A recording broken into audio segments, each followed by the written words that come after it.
Hace 8 días iniciábamos una serie que se llama La vida por procesos y no por eventos, y trae una riqueza tan especial al entender de que debemos tener una intencionalidad clara en cada día que nos es regalado. Vivirlo como un proceso de la mano de Él y no como un día terrenal, humano y lleno de cosas tradicionales, la gran mayoría no trascendentes. Entonces vamos a ver la segunda parte hoy. Y les motiva eso, ¿no? A estar pensando, bueno, mi caminar con el Señor es un proceso diario por etapas que Él me va mostrando, o sencillamente es un día cotidiano como uno más del montón, mirando eh, las cosas cotidianas.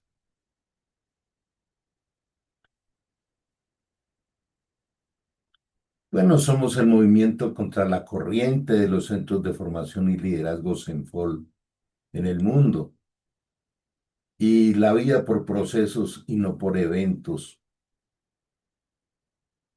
Recordemos que él dijo que había un comienzo. Si yo soy cristiano, genuino, real, entiendo que es el cristianismo, entiendo que es la espiritualidad cristiana y no una religión, una costumbre, una tradición. Entonces hubo un comienzo. Y si no tengo claro ese comienzo en cada instante donde yo pueda tomar una decisión real, es válido. Pero cuando se conviertan al Señor, la sola palabra convertirse trae muchos ejemplos en la palabra de Dios. Uno de ellos es cuando en el primer milagro convierte el agua en vino. Y acá se trata de esencia. Agua no es vino. Entonces, ser un eh, terrenal más, un ser vivo más, es ser un hombre natural, dice 1 Corintios 2. Pero al convertirnos nos lleva el Señor a ser seres espirituales. Y por eso dice aquí, se cae un velo. Ese velo se trata de una sabiduría animal, terrenal y diabólica que nos esclavizaba, como dice Santiago 3:13. Y cuando llega la sabiduría del Espíritu y empieza a iluminarnos, entonces allí hay libertad. Recordemos cómo nos enseña en Proverbios 4:18, que dice que la senda del justo es como la luz de la aurora, que va creciendo hasta ser perfecta como la luz del mediodía. Y a eso se refiere al punto de sabiduría. La vida cristiana está basada en qué sabiduría es la que gobierna mi mente, mis emociones y mis decisiones. Compartía con un grupo en estos días que el libro de Proverbios es apasionante, sobre todo los primeros 9 capítulos, hablando del tema de la sabiduría. La sabiduría no es una filosofía, la sabiduría es Cristo. Entonces, el comienzo, cuando se conviertan al Señor, ese es el punto A que nos va a llevar al punto B. Entonces es un proceso que Él nos lo asegura. Quien comenzó la buena obra en ustedes la continuará hasta que quede completamente terminada. La vida es un proceso de terminación de lo que el Señor está haciendo en nosotros. Y este es un momento especial para recordar que no es por fuerza de voluntad ni es por merecimiento, es por el amor de Dios que nos dice, yo te amé primero, no me amaron ustedes, yo vine a buscarte. Yo vine a buscar y a salvar lo que se me había perdido. Cuando yo aprendía esto, decía Dios me rescató por su puro amor, al igual que tu vida. Somos rescatados de una peste de este mundo. Ahora, si recordamos la parábola del hijo pródigo, recuerda qué lo llevó a él a la casa del padre, qué lo llevó a volver en sí, la necesidad de alimento. Pero el alimento de la casa del padre es el alimento espiritual. Otra vez sabiduría e inteligencia del espíritu y no del hombre. El resto es vivir en cerdos, como este mundo que cada vez apesta más a esta atmósfera de antivalores. Entonces, ser cristiano es tener la certeza de que hubo un comienzo y que vamos en un proceso de perfeccionamiento, un proceso de santificación, un proceso que van siendo por etapas, día a día, que el Señor decide cómo formarnos. Quiero enfatizar eso. Él decide cómo formarnos. No se ha ahorrado nada en explicarnos a través de cada pasaje de la Biblia cómo es que nos forma. Una de ellas y muy popular es la figura del alfarero. Ustedes son el barro, yo soy el alfarero. ¿Podrá el barro decirle al alfarero qué forma darle? ¿No podré hacer yo con ustedes igual que el alfarero? Entonces, hoy podrías determinar eso, cuándo comenzó tu punto A, cómo ha sido el proceso. ¿Hay madurez? Recordemos el reclamo del apóstol Pablo a los Corintios, que les decía: yo no les puedo dar a ustedes alimento sólido, sino leche espiritual, porque no pueden recibirlo, porque todavía entre ustedes hay una profunda inmadurez, porque critican, juzgan y pelean. Indicadores de inmadurez espiritual.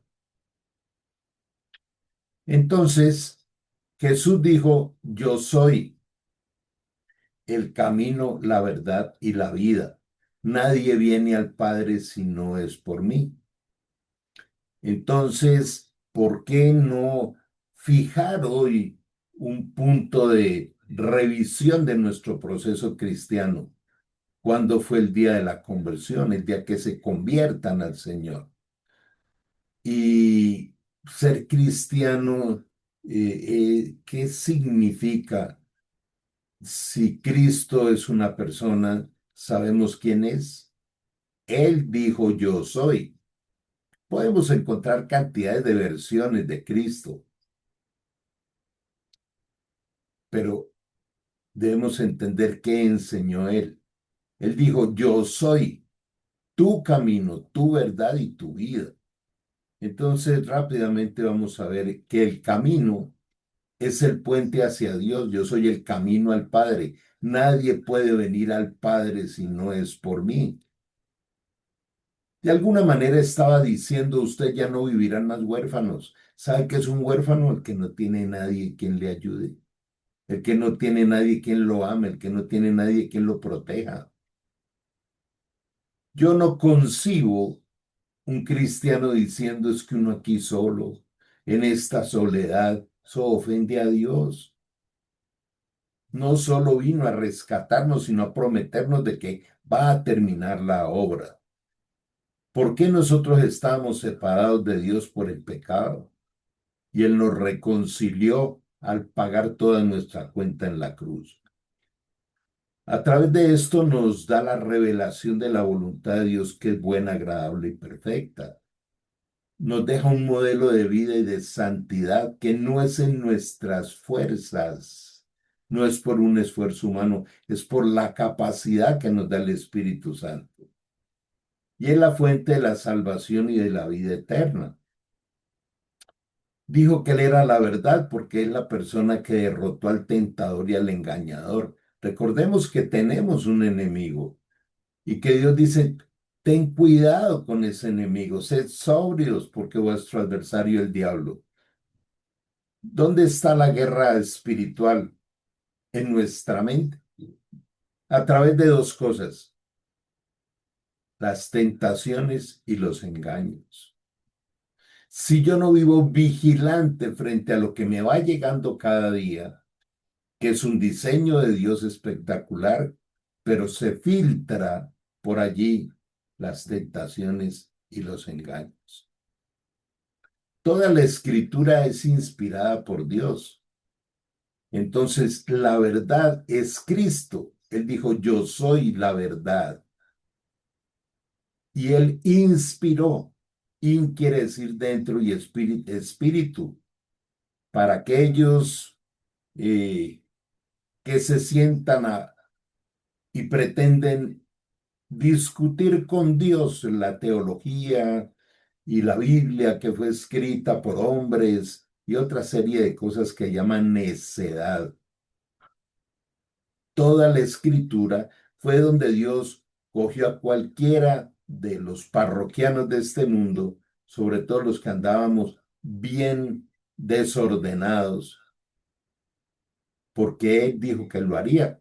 De lo más vil y lo más menospreciado del mundo, escogeré a mis líderes para humillar a los sabios de este mundo. Y este momento es muy importante. Cuando nos acerquemos a la verdad, no debemos dejar que nuestra mente pelee con la verdad, interprete la verdad. Es que yo creo, es que yo pienso. Si Dios es el dueño de la verdad y Cristo es la verdad, ¿qué importa cuando la hayan manipulado o hayan hecho lo que hayan querido hacer, la hayan vuelto a la Biblia un libro religioso? Si Él prometió que el Espíritu Santo nos enseñaría toda la verdad. Entonces, si X o Y filosofía o tendencia o desvío religioso quiere manipular su palabra, ¿el Espíritu Santo va a quedar impedido de enseñarnos? Él defiende su palabra. Como dice en Isaías 55, Él manda su palabra para producir el efecto para el cual es enviada y no regresará él sola. Si yo voy a la palabra de Dios, guiado e inspirado por el Espíritu Santo, voy a recibir lo que Dios quiere entregarme. Entonces debo enfocarme en esto. Y este es el comienzo de la humildad, dejarnos enseñar sin que nuestra mente entre a pelear en la interpretación de la palabra. Y él también dijo que era la vida.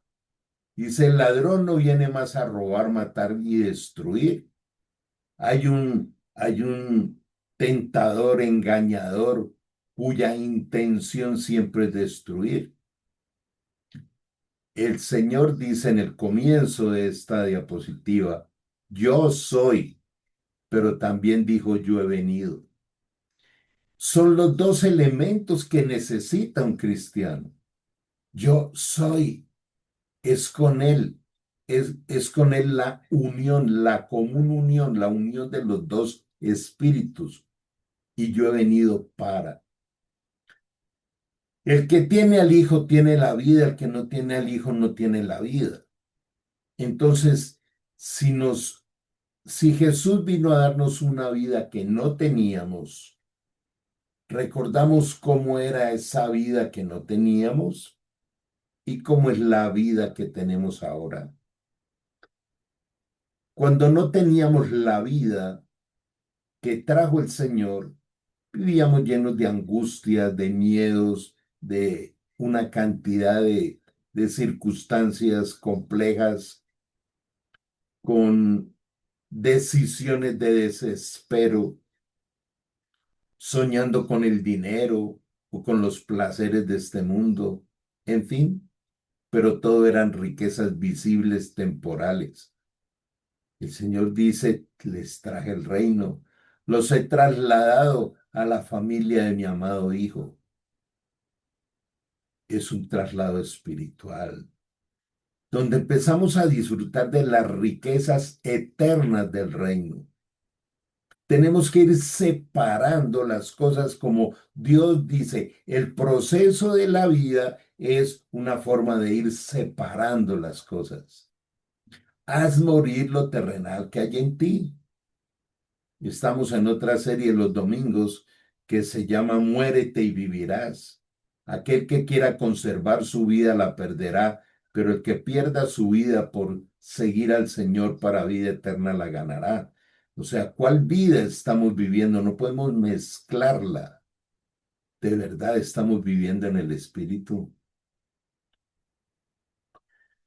Y entonces el Señor dice, pero recibiréis poder cuando haya venido sobre vosotros el Espíritu Santo, y me seréis testigos en Jerusalén, en Judea, en Samaria, y hasta lo último de la tierra, y hasta lo último de la tierra es donde tú estás en este momento. Por ahí también pasó. Está diciendo, recibirán poder para poder vivir la vida eterna, para poder vivir el proceso. No es en nuestras fuerzas ni en nuestra manera de pensar. La clave cristiana es la humildad de dejar que Él viva su vida en mí. Ya no vivo yo, Cristo vive en mí. Y que Él sea el que nos guíe. Nos le explica por todos los lados, iré delante tuyo enderezando lo torcido. Ayer compartíamos con un grupo de que Dios no negocia el tiempo. El libro de Eclesiastés capítulo 3 dice, todo lo que hay debajo de la tierra tiene su tiempo y tiene su hora. La gran impaciencia del ser humano de no esperar en el Señor. Todo esto es un gimnasio espectacular. Ahora la pregunta es, ¿tenemos al Espíritu Santo? Primera Corintios 3:16 dice, ¿acaso no te has dado cuenta que eres templo del Espíritu Santo y que el Espíritu de Dios habita en vosotros? Entonces allí recibimos el poder para vivir la vida. Son las últimas palabras de Jesús a sus discípulos antes de su ascensión al cielo. Es lo último que yo les recuerdo, es, van a tener poder el día que reciban el Espíritu Santo. Él subió al cielo porque había terminado su obra, pero también dijo, les conviene que yo me vaya porque si me voy, mi Padre les enviará al otro consolador, al Espíritu de verdad. La promesa, los discípulos no actuarían por sus propias fuerzas, sino que recibirían el poder del Espíritu Santo. Y tú y yo, si hemos nacido realmente de nuevo, tenemos el poder del Espíritu, pero queremos seguir haciendo las cosas en el esfuerzo de la voluntad humana. Lo menciono muchas veces, Zacarías 4:6, no es en tus fuerzas, no insistas. Cada vez que uno llega todo desbaratado y frustrado, es como que cuando uno busca a Dios, Él nos respondiera desde la eternidad. Te he dicho que no es con tus ideas, que no es con tus fuerzas, que no es con tus emociones y tus imaginaciones, es con la revelación de la voluntad de Dios que es buena, agradable y perfecta. La misión de ser testigos comenzaba en Jerusalén y se expandía progresivamente hasta alcanzar todo el mundo, por eso estamos aquí reunidos. Pero preguntémonos ahora, ¿qué dice en 1:8? Después de haber recibido el poder del Espíritu Santo, donde comienza el proceso, no una vida llena de puros eventos terrenales, vaya, lleve, traiga, pague, cobre, ríase, moléstese. Ese no es el proceso. Dice que el proceso consiste en ser testigos hasta lo último de la tierra. Ser testigo es mostrarle a los demás, mira lo que era y mira lo que Cristo ha hecho en mí. Mira que yo era un cirujano de prestigio, pero también era un borracho perdido con una vida supremamente desordenada, alcohólico y con adicción a las drogas. Y mira lo que hizo el Señor conmigo. Me sacó del quirófano para ser su predicador. ¿Qué hizo el Señor contigo? Eso es ser testigo. Ahora, En ese contexto, testigo es alguien que comparte un relato de primera mano sobre la muerte y resurrección de Jesucristo. Jesús, todo lo que toca, lo convierten antes y después de Cristo. Hasta los ateos hablan de antes de Cristo y después de Cristo. Cuando Jesús nace, era la primera vez que había un Dios hombre en la tierra y la partió en dos. Cuando resucitó y subió al cielo, era la primera vez que al cielo entraba un hombre de Dios y hasta la historia de la eternidad del cielo la partió en dos. Y una verdadera conversión es cuando nuestra vida la parte en dos, antes y después de Cristo. Entonces, ¿cuándo comenzó realmente la vida en Cristo y cómo va el proceso? Vamos a mirar aquí, esto me tiene muy emocionado. Tres personajes. Sí, son tres seres humanos, algún día nacieron en algún lado, en algún rincón, pero en el plan de Dios estaba que se iban a encontrar. Y vamos haciendo la analogía con nuestra vida. Aún con esta reunión, ¿por qué nos estamos encontrando aquí nosotros? ¿Cuántas posibilidades había que nos conociéramos? Filemón tenía su vida por un lado, Onésimo por otro y el apóstol Pablo por otro. Y cada uno andaba en sus cosas. Filemón era un hombre muy rico y era un líder cristiano. Onésimo era esclavo, ignorante, inútil, con malas mañas, ladrón. Y Pablo primero fue Saulo de Tarso, el peor asesino de cristianos. Y yo me imagino a Dios desde el cielo diciendo, uy, ¿qué pasa si yo les cruzo los caminos de estos tres y lo voy a usar ese encuentro de estos tres para irlos perfeccionando para la eternidad? El método de Dios son los hombres. Proverbios 27:17 dice, hierro con hierro se aguzan, se pulen. ¿Para qué son las relaciones? Para pulirnos. Y sobre todo aquellas que no nos gustan. Cuando no me aguanto a alguien, Dios lo está colocando ahí para sacar la basura que tengo adentro. Entonces Onésimo era un esclavo que había huido de la casa de Filemón, que era un líder cristiano en Colosas. Y tras escapar, posiblemente después de haberle robado, llegó a Roma donde se encontró con Pablo, pero resulta que Pablo estaba preso, estaba prisionero. Algunos creen que tenía un arresto domiciliario porque además de ser romano, él también era judío. Entonces, por ser ciudadano romano, tenía ciertas precauciones. Pero el hecho es que no sabemos si en el lugar en que estaba arrestado Pablo o fue que en la cárcel también fue a parar el Onésimo, pero el hecho es que se encontraron. Y entonces Pablo describe la carta como prisionero de Jesucristo. Qué lindo esto. Pablo podía estar en la cárcel físicamente, pero su alma era prisionero del amor de Dios. Y recordamos aquel poderoso pasaje donde eh, a Pablo lo dieron por muerto, le destruyeron su espalda, lo metieron allá al fondo del calabozo, le pusieron un cepo, que eran unas tablas con cadenas, pero él por la noche cantaba y los presos oían. Y vino un gran estruendo del Espíritu Santo y liberó a todos los presos y se convirtió el carcelero y toda su familia. De ahí viene aquella promesa que dice, sé salvo tú y serás salva tu casa.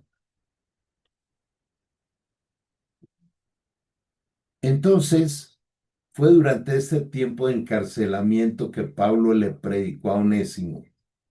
Volvamos a nuestro inicio.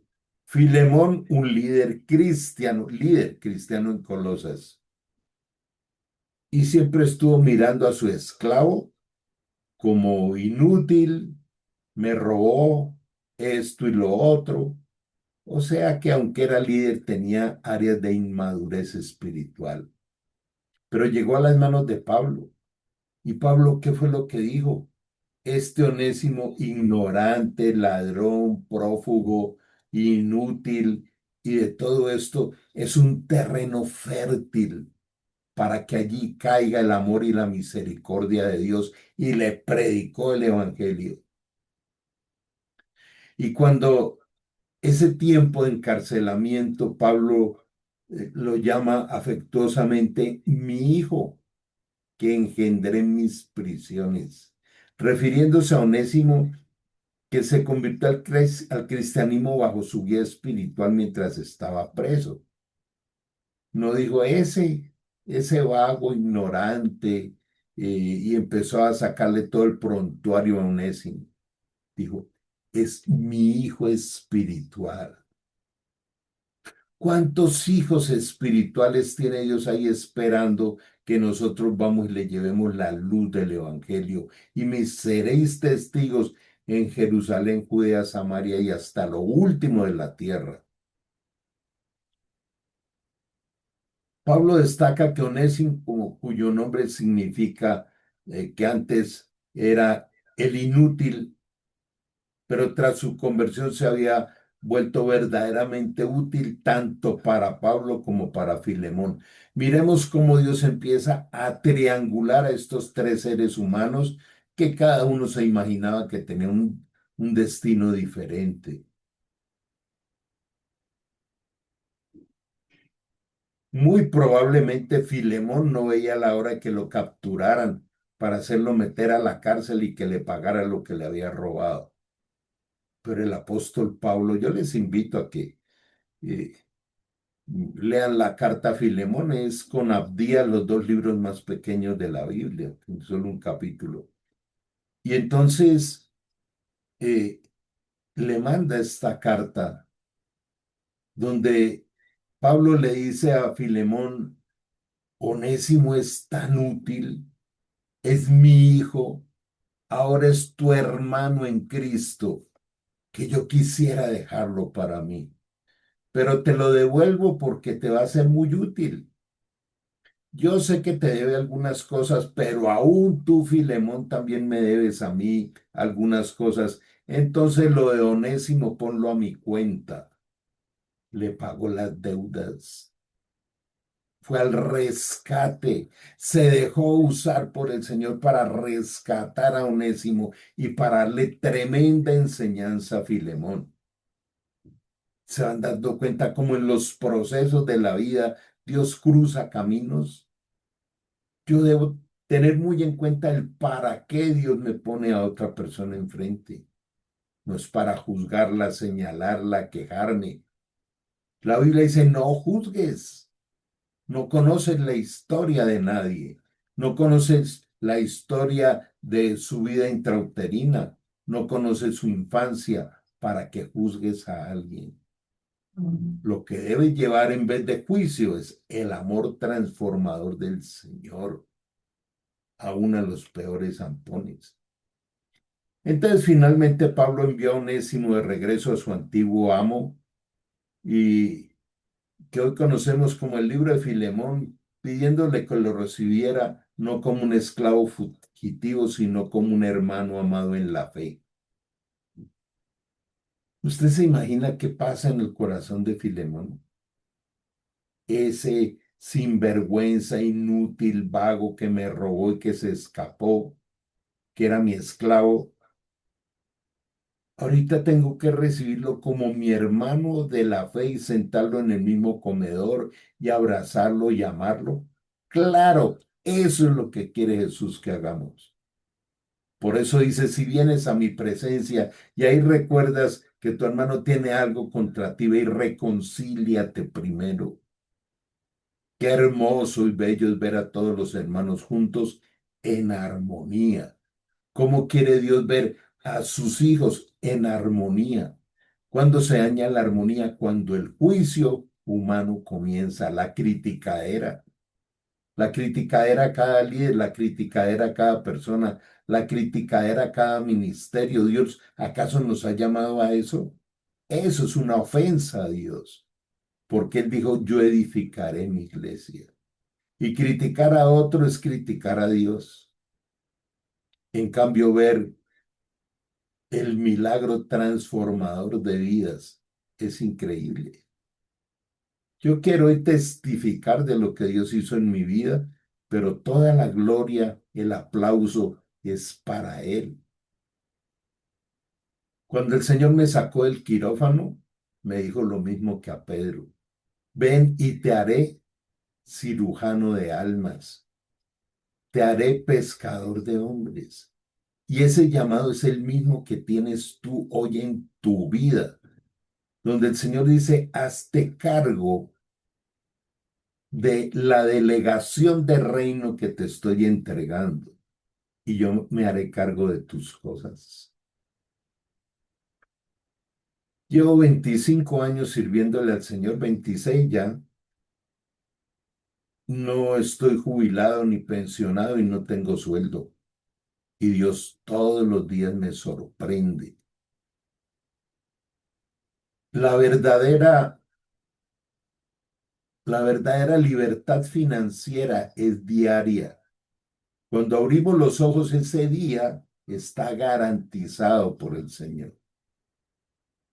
Entonces, así como Filemón, Onésimo y Pablo se encontraron porque Dios quiso que se encontraran y genera esta carta a Filemón llena de una riqueza impresionante, así es como debemos evaluar los encuentros en la vida. Los encuentros están en el plan de Dios, pero las circunstancias también. Cada vez que nos ocurre cualquier circunstancia, sobre todo de aquellas que no nos gusta, están en el plan de Dios. Él lo está permitiendo. Ayer le decía a alguien que está pasando por una situación humanamente muy difícil. Dios te advirtió, cuando pases por el fuego, no te quemarás. Él nunca dijo que no pasaríamos por el fuego. De manera que esto de ir limpiando nuestro día de eventos terrenales. Cada día salen más y más estudios de los daños terribles de los celulares en nuestro cerebro. ¿En qué estoy invirtiendo el tiempo? Usando bien el tiempo porque los días son malos. Entonces, finalmente, el libro de Filemón se centra en la reconciliación y el perdón dentro de las relaciones humanas transformadas por la fe en Cristo. Quiero repetir esto. Dios permite que aparezcan relaciones, pero en esas relaciones Él las usa para transformarnos. Y este es un momento en que podemos sacar el listado de todos los que me caen mal, de todos los que no me aguanto, de todos aquellos que me han generado dificultades, porque allí hay riqueza del reino. El apóstol Pablo escribe a Filemón para que reciba a su esclavo fugitivo, no como siervo, sino como un hermano amado. Para que Filemón pueda hacer esto, también tiene que tener la humildad de ser transformado y de aprender a amar al que le hizo daño y, como dice la Biblia, vence con el bien al mal. El perdón debe ser radical. La carta desafía a perdonar ofensas profundas y deudas basándose en el perdón de Dios que ha otorgado primero a cada creyente. Algo que se nos olvida muy fácil en el proceso del caminar por la vida es que el Señor no hace acepción de personas. Todos somos iguales en Cristo. Rompe las barreras sociales y jerárquicas, enseñando ante Dios que todos comparten la necesidad de la gracia y la misma dignidad.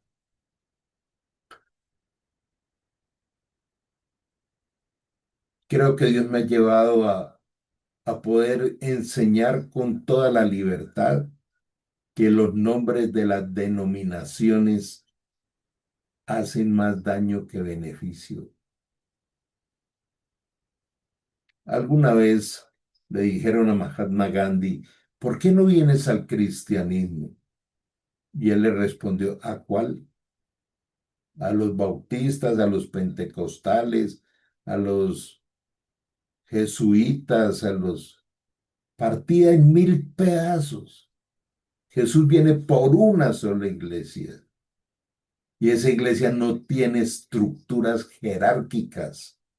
Las estructuras jerárquicas las han creado los hombres. Cuando vemos que Jesús caminaba con sus discípulos, reía con ellos, se sentaba con ellos, comía con ellos, es familia espiritual, no estructura jerárquica. Por ahí me llegó un material de cómo las grandes mega iglesias se están desplomando y acabando. Esas grandes estructuras famosas se han ido acabando. ¿Y qué están quedando? Los grupos en casa. ¿Cómo era la iglesia primitiva? Con grupos en casa. Los grupos vida que llamamos nosotros. Esa es la iglesia. Los grupos vida, donde hay esa relación de amor, donde permitimos que Dios nos vaya puliendo a los líderes también con los discípulos, donde podamos ver cómo Dios se glorifica. Donde hay dos o más en su nombre, allí está Él. Mis ovejas escuchan mi voz y nadie me las arrebatará de mi mano. Entonces, Dios es especialista a través del Espíritu Santo en restaurar las relaciones. Muestra que el Evangelio no solo nos cambia la vida individual, sino que tiene el poder de sanar y reconstruir relaciones rotas. Y quizá es uno de los elementos que más usa Dios. Entonces, cada vez que miramos algún aspecto de la Biblia, por favor, no nos perdamos de la riqueza que nos muestra del proceso de cada uno. Hace 8 días veíamos todo el proceso de José en la relación con sus hermanos, en la cárcel con el copero, y así la relación con cada uno.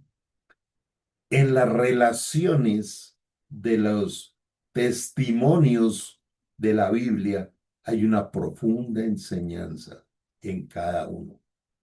¿Recuerdan cuando vino la madre de dos discípulos a decirle a Jesús, por favor, que en la eternidad uno de mis hijos esté a tu derecha y el otro a la izquierda? Cuando van y María le dice que se había acabado el vino, dice, madre, ¿qué quieres conmigo? Y ella comprende y termina diciendo, hagan lo que él dice. De manera que no perdamos de encontrar la verdadera esencia de las relaciones. ¿Por qué te tocó el esposo o la esposa que tienes? ¿Por qué has pasado por procesos en la vida?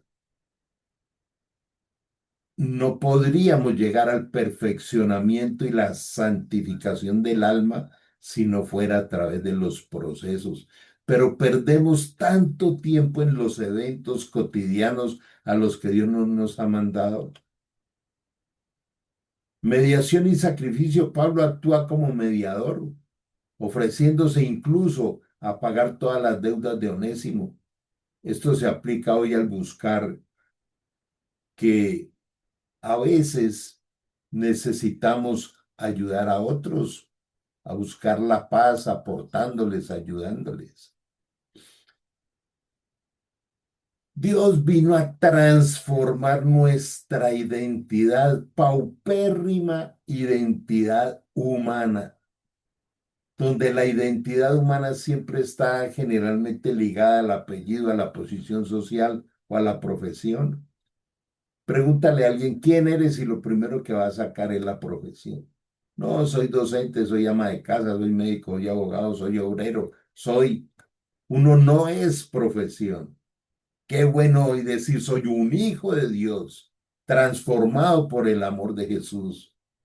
De eso se trata. Onésimo pasó de ser inútil a ser un hermano útil. Y es lo que hacen cada uno de nosotros. ¿Dónde está la utilidad con la que Dios te quiere usar para el reino de los cielos? ¿Quién eres en Cristo? Efesios 2 dice, nos hizo sentar en los lugares celestiales en Cristo. Esa es nuestra posición en Cristo, instando a no juzgar a los demás por su pasado, sino por lo que son ahora en Cristo. Todo este material está en nuestro canal, ojalá se inscriban y bueno, que Dios multiplique a todos los que aportan para eh, continuar el desarrollo de Estado. He querido venirlos motivando a que puedan aportar o preguntar en los últimos 10 minutos. No sé si alguien quiere hacer alguna pregunta en el chat o puedes abrir tu micrófono. Eh, ¿Qué nos llevamos hoy de esta reflexión de los procesos de Dios y no de los eventos humanos? ¿Alguien quiere compartir?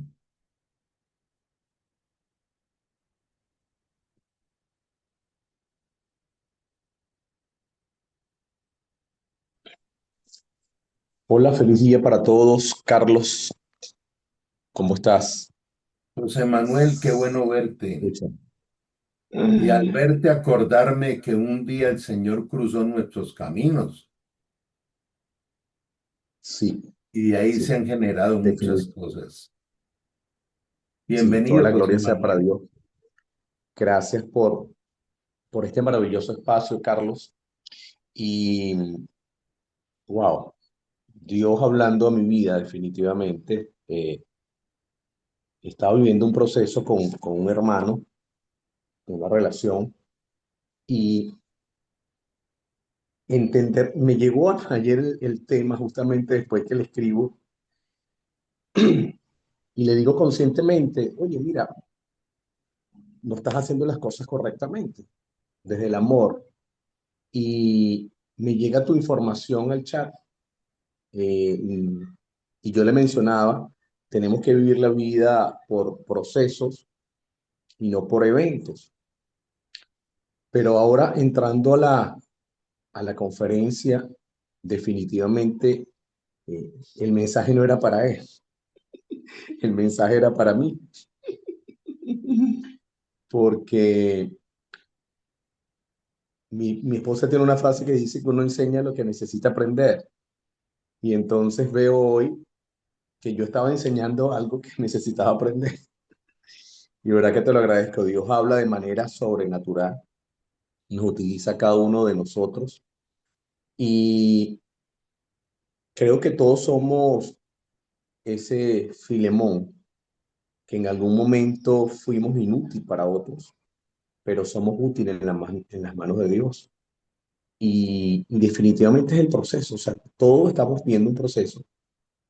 Y yo ahora entiendo por lo que Dios ha puesto en tu palabra, para todos, para mí, en esta mañana, que necesitamos realmente a vivir por proceso.